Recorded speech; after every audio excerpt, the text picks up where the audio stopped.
Sinundo daw si Andrea ng nanay niya. Sobrang creepy daw nung itsura ng matandang sumundo. Pagkatapos nun, nawala na si Andrea.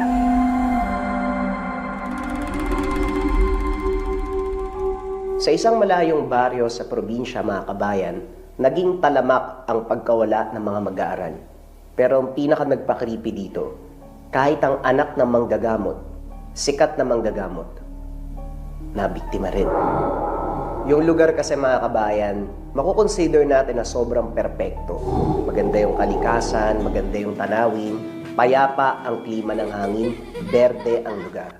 Idagdag pa dito yung mga mag-aaral, meron silang napakagandang guro.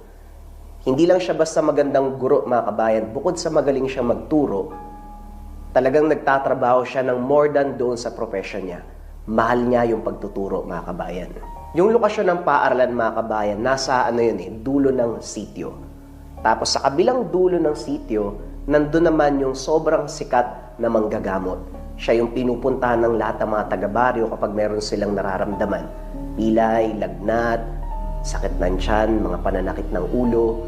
Ang pangalan nito ay Mang Isko. Naririnig na yun ng guro na bida natin, naririnig niya yung pangalan ng Mang Isko, pero hindi niya alam yung pinaka-itsura. Sobrang idol niya si Mang Isko kasi kuwang-kuwa nito yung respeto ng buong sitio. Hanggang sa dumating ang araw, nawala yung bata na si Andrea, isa sa mag-aaral ng bida nating guro. Kaso ang problema dito, mga kabayan, yung Andrea na yun, anak din siya ni Mang Isko, yung sikat na manggagamot doon sa sitio. Nagulantang yung buong lugar nang marinig nila yung kaganapan, nagtulong-tulong lahat ng tao sa baryo upang hanapin si Andrea. Pero kinabukasan din, mga kabayan, may isang bata na nakakita classmate ni Andrea, si Joel. Napansin ng guro na kakaiba yung kilos si Joel at halatang meron siyang nalalaman patungkol sa pagkawala ni Andrea. Sinubukang kausapin ng bida nating guro, si Joel. Noong una hindi pa nagsasalita Pero nung pinilit na ng guro ang sinabi, sinundo daw si Andrea ng nanay niya. Sobrang creepy daw nung itsura ng matandang sumundo. Pagkatapos nun, nawala na si Andrea. Pero, laking gulat din ng bida nating guro, mga kabayan. Matapos ibahagi ni Joel yung karanasan, kinabukasan, nawala din si Joel. Dito na tuluyang nagulantang yung buong sitio, kahit yung mismong guro na bida natin, siya na mismo gumawa ng paraan upang mabigyan ng solusyon ang problema sa sitio.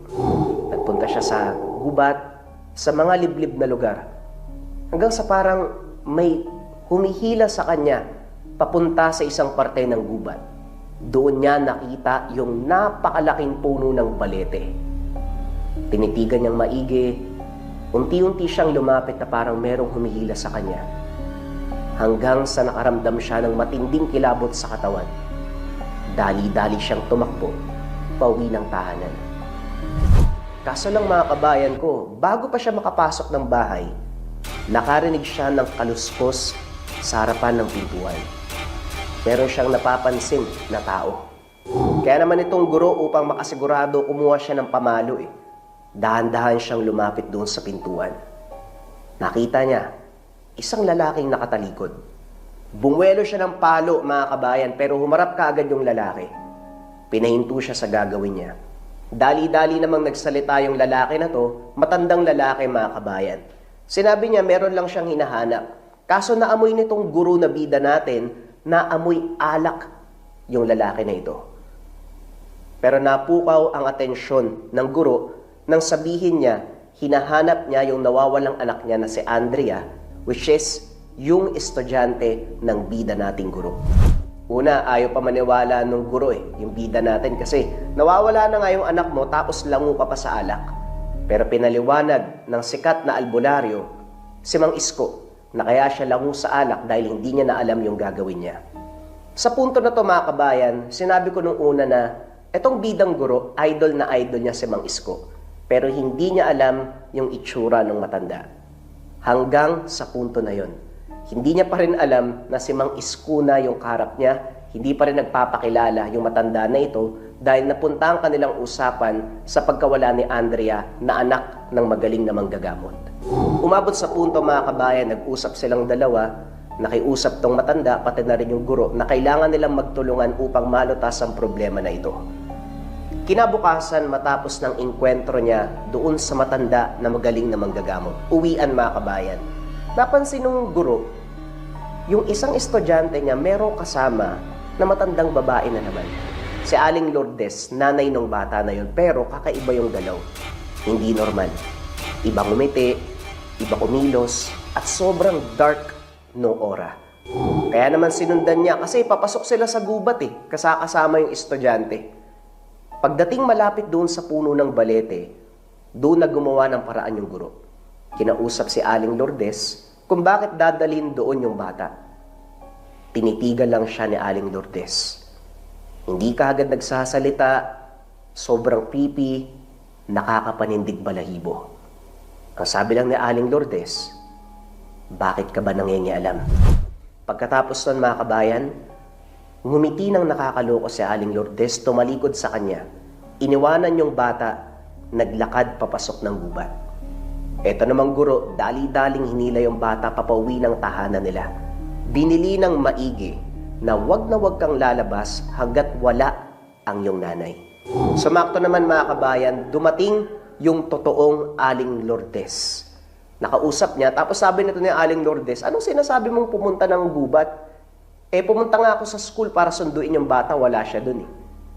Hindi na masyadong pinansin ng guro, basta binilinan na wag iiwanan yung bata sa tahanan kasi merong plano ang guro. Kinagabihan ng araw na yon, naroon lang sa labas ng bahay yung bida natin na guro, pinagmamasdan niya yung bahay. Etong Aling Lourdes na to, hindi sumunod sa sinabi niya. Umalis na naman ang tahanan, iniwan sa bahay yung estudyante. Pero ito yung weird mga kabayan . Yung Aling Lourdes na totoo, dito papunta. Tapos ilang minuto lang, may bumalik na naman na Aling Lourdes na dito galing.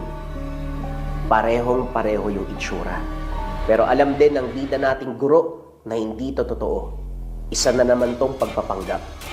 Kaya naman dali-dali niyang sinundan, doon na naman sila papunta sa malaking puno ng balete.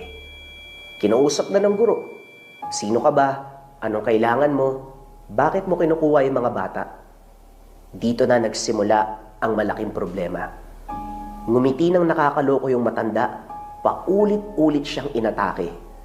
Nagbago yung itsura, humaba yung ngipin, yung buhok naging creepy, tumulis yung mga kuko. Paulit-ulit na kinakalmot yung guro. Mabuti na lang nung una nakakailag siya. Hanggang sa nadapa na ang ating bida. Papatay na dapat siya nang nagpapanggap na Aling Lourdes. Dumating si Mang Isko. Pagdating ni Mang Isko mga kabayan, meron siyang mga dalang pangontra, sinaboy niya yung langis, may buntot pagi, pinagpapalo niya yung matandang nagpapanggap hanggang sa lumabas na yung tunay na itsura. Buhaghag yung buhok, bruha. Isang mataas na uri ng aswang. Dahil sa nangyaring kaguluhan, nagkaroon ng malakas na ingay sa buong sitio, nakakuha ng atensyon ng lahat ng tao sa baryo. Dali-dali silang nagtakbuhan doon papunta sa gubat at tinulungan si Mang Isko. Sa kabutihang palad, napatay nila yung nagpapanggap na si Aling Lourdes. Napatay nila ang aswang na nangunguha ng mga bata at napaamin nila kung nasaan ang mga kabataan. Naroon lang sa likod ng napakalaking puno ng balete. Buhay pa ang lahat ng mga bata at higit sa lahat, buhay ang anak ng kilalang albularyo. Pero nakakatawa din sa part na to mga kabayan, doon lang din sa dulo ng kwento, doon lang nalaman nung bida nating guro na yung kasama niya palang matanda, yun yung sikat na albularyo, yun yung sikat na manggagamot. Ang sabi na lang ng manggagamot sa kanya, huwag na nating intindi ng bagay na yon. Ang mahalaga, nalutas natin ang problema ng sityo at natulungan natin ang taong bayan. Mabilis na lumipas ang panahon matapos ng kaganapan na wala na ang panggagambala sa kanilang lugar. Pero itong bida nating guro, natakot na siya na baka kapag naulit ito, hindi na nila mabigyan ng solusyon. Kaya naman dumikit siya doon sa mahusay na manggagamot, inaral niya lahat ng pamamaraan nito. Natuto siyang manggamot, natuto siyang lumaban sa mga nilalang at elemento, natuto siyang gumawa ng pangontra. Hindi na lang siya simpleng guro na nagtuturo sa mga kabataan. Lumipas ang panahon, naging maestra siya. Nagtuturo ng kaalaman, ng gagamot ng karamdaman. Kayo ba mga kabayan ko? Sa palagay ninyo ang kwento na ito ay nagkataon lang o talagang nakatadhana? Sana ibahagi ninyo ang inyong opinion sa ating comment section dito sa baba. At if ever na gusto nyo magpa-shoutout, mag-comment lang kayo, i-shoutout ko yan sa susunod nating video. Maraming salamat mga kabayan. Paalam.